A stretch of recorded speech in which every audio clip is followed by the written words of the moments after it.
Sa pagpapatuloy pa rin po ng ating pong balitaan ngayong araw po dito ng TGIF. Thank God it's Friday. Pag-usapan po natin, ito pong, nasa na ba itong si Senator? Andyan lang. Andyan lang ba? Andyan lang. Itanong na nga natin kay Attorney Israelito Torion, ang PDP Laban Legal Counsel. Attorney Torion, magandang umaga muli. Welcome po sa DWICLU Channel 23. Drew Nasino po at John Ibanez. Good morning po, Attorney. Hello. Good morning. Good morning po sa lahat ng nakikinig nitong istasyon and those watching likewise. Apo. Good morning. Good morning din po. Salamat po. Unang-unang sa lahat, Attorney Israelito Torion, maraming salamat po sa pagkakataon at pagtitiwala. At makikibalita, this time kami po ang makikibalita, Attorney Torion. Kamusta na po si Senator De La Rosa? Nasaan siya at ano pong susunod na hakbang? Well, he is okay. No, I believe he is okay. And as to where he is, I do not exactly know yung location niya ngayon, honestly, no. However, ang sitwasyon na yan is not because of him, but because of the unclear procedure as to how his situation will be proceeded against, no. Kasi ang nangyayari kasi, sabi ng gobyerno, dalawa kasi ang ruta under Section 17 of RA 9851, either extradition or surrender. Pero sabi nila, hindi daw mag-apply yung extradition kasi ang ating extradition laws daw at saka extradition rules, mag-apply lang to state request. Tapos ang ICC, hindi naman state, so hindi mag-apply daw yung yung law, extradition law. So treaty naman ang sinasabi nila kailangan surrender. Ang problema kasi hindi na tayo party sa Rome Statute, no?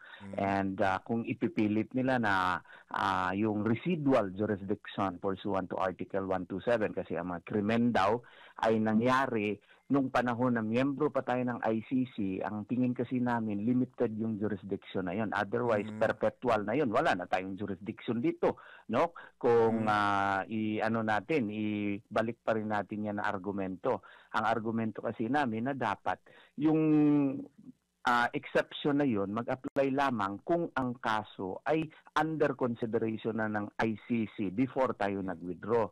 Nakarating kasi ang kaso na yun doon sa pre-trial chamber nung 2021 na.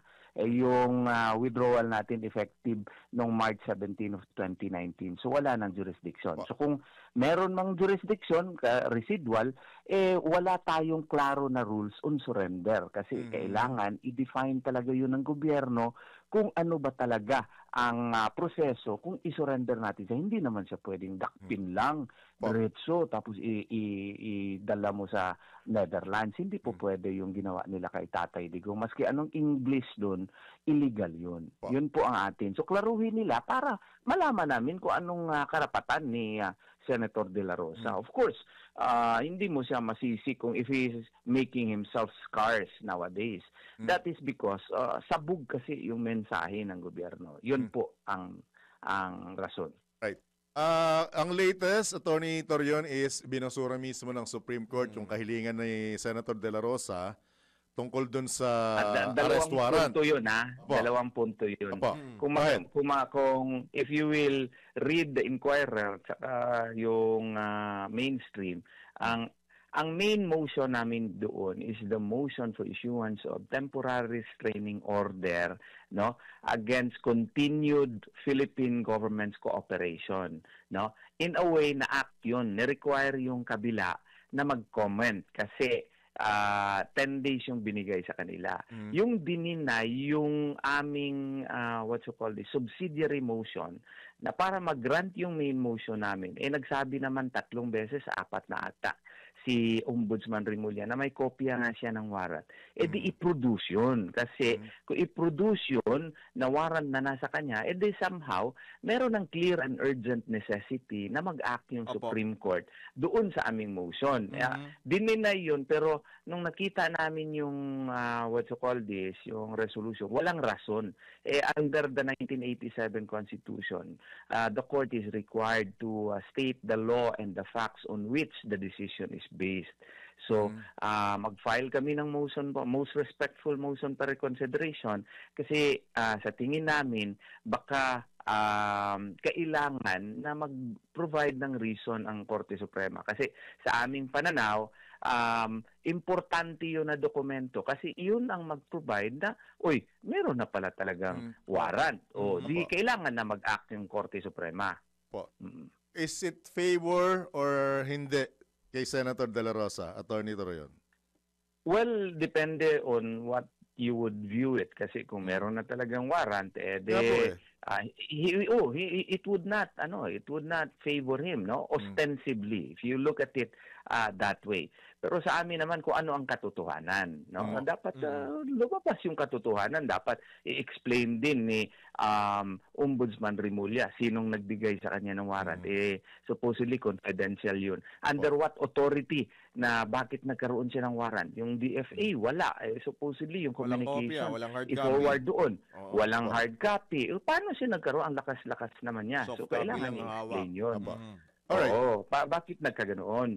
Attorney Torion, may hakbang ba kayo laban dito kay Ombudsman Remulla na sinasabi niyang paano niya nakuha or paano niya mapapatunayan meron siya? Ang unang hakbang namin ay nag-file kami ng motion for reconsideration, most respectful motion for reconsideration doon sa Korte Suprema para ma-produce niya yun at saka mabigyan ng rason kung i-deny pa rin at saka ipa-explain sa kanya kung sino ang nagbigay sa kanya, kailan at saka anong authority ng tao na nagpasa sa kanya nung warrant na yon. Kaya para ma-explain niya. Yun ang aming ang aming hakbang doon. So na kay Ombudsman Remulla ngayon ang bola para may paliwanag niya. Tama po ba? Actually, yes. Yes. Alright. Attorney Torion, pakilinaw nga, tama ba? Dalawa yung motion? Yes. Dalawa yung motion. Yung reiterative motion, pang-anim na namin yun na motion na mag-issue ng temporary restraining order. Yun na aksyonan yun, ha? Yun ang main motion namin. Aksyonan, require yung respondents to file their comment. Pero alam mo naman ang panahon ngayon, lahat ng mga medyo favorably sa amin hindi nakaka-report sa mainstream media. Pero yung hindi favorably namin, yun ang binigyang importansya. Hindi na ako nagtataka nun. Attorney Torion, so kung wala pa naman pong hawak na arrest warrant, hard copy, kung anumang soft copy ang meron niya, kung wala pa naman pong hawak, nasaan po si Senator Ronald De La Rosa? Siya ho ba? Well, I already answered that, no? Hindi ho ba siya lalabas ng bansa? Nandito pa ho ba siya? Mahal ni Senator Ronald De La Rosa yung bansa natin. This is the only country given to us by Allah Subhanahu wa Ta'ala. I think it can be seen from his stellar public record that he really loves the Republic of the Philippines. I don't think na aalis po siya sa bansa. Yun ang malinaw. Yun po ang klaro doon. I may be mistaken kasi hindi naman ako si Senator De La Rosa, although lawyer niya ako. Pero sa tingin ko hindi lalabas ng bansa yun. Gusto na nga niya kung may krimen ngang siyang ginawa. Dito ang trial kasi kung basahin mo yung Section 17 RA 9851, no? I-review mo yun. Ang first paragraph doon is the primary jurisdiction of our state. Meron talagang jurisdiction. Dapat dito talaga. Ang sabi nga doon sa the state shall exercise jurisdiction over persons, whether military or civilian, suspected or accused of a crime defined and penalized in this act regardless of where the crime is committed. May tatlong elemento. The accused is a Filipino citizen. Filipino citizen siya. The accused, regardless of citizenship or residence, is present in the Philippines. O nandito siya. The accused committed a crime against a Filipino. So, tatlong elemento. So, dito dapat sa Pilipinas yan. And under the admissibility rules on the Rome Statute, may jurisdiction talaga dapat yan sa Attorney, Pilipinas. Exception lang yung ICC. Attorney, pasensya na kailangan kitang putulin. Ang tanong ko lang, kailan po kayo huling nagkausap ni Senator De La Rosa? Well, parang November, ata yun The night before yung radio interview ni Ombudsman Remulla po. Mm. Oo. Right? Na personally, nagkita na po ba kayo? Lately wala. Wala. Oo. Huling pag-uusap niyo po ba, medyo personal Anong dating ni Senator De La Rosa? Medyo bababa ba ang moral? Confident ba siya? Ano po ang naramdaman niyo nung kausap niyo siya, attorney? Well, iba nga yung ano namin eh. Iba nga yung topic namin eh. The night before that. Iba yung topic namin. Ang topic namin yung what you call this? Yung upcoming rallies ata yung napag-usapan namin. Oo. Okay. So hindi yung what you call this, hindi yung about sa ICC. Oo.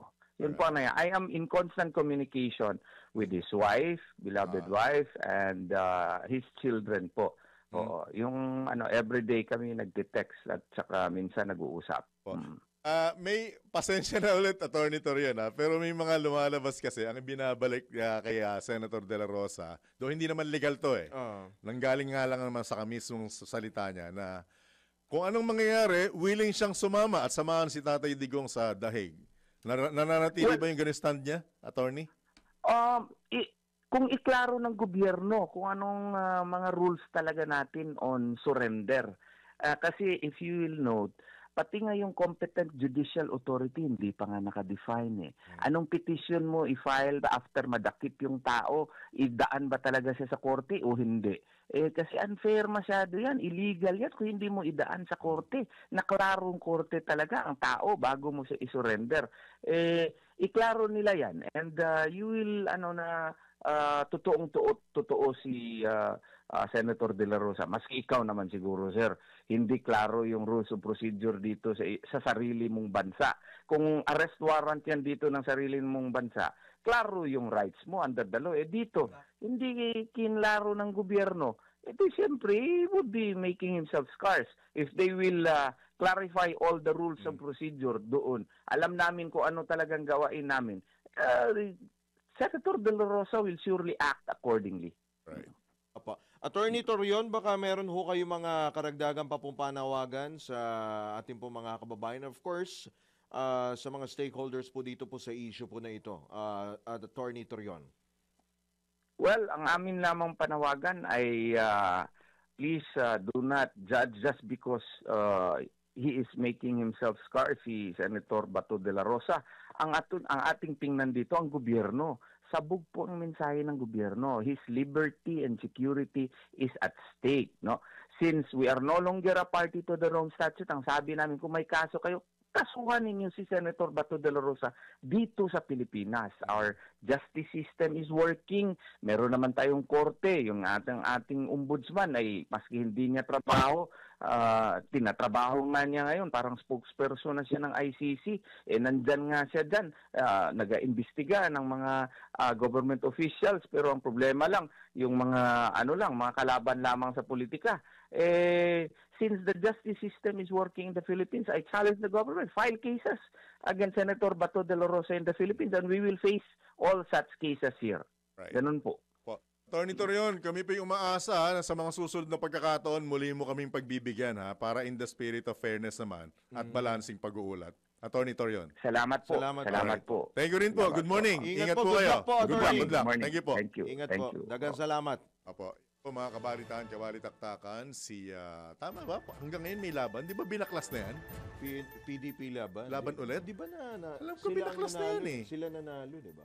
So PDP laban pa rin. PDP laban. Basta ito na lang. Si Attorney Israelito Torion, ang legal counsel po ni Senator Ronald De La Rosa.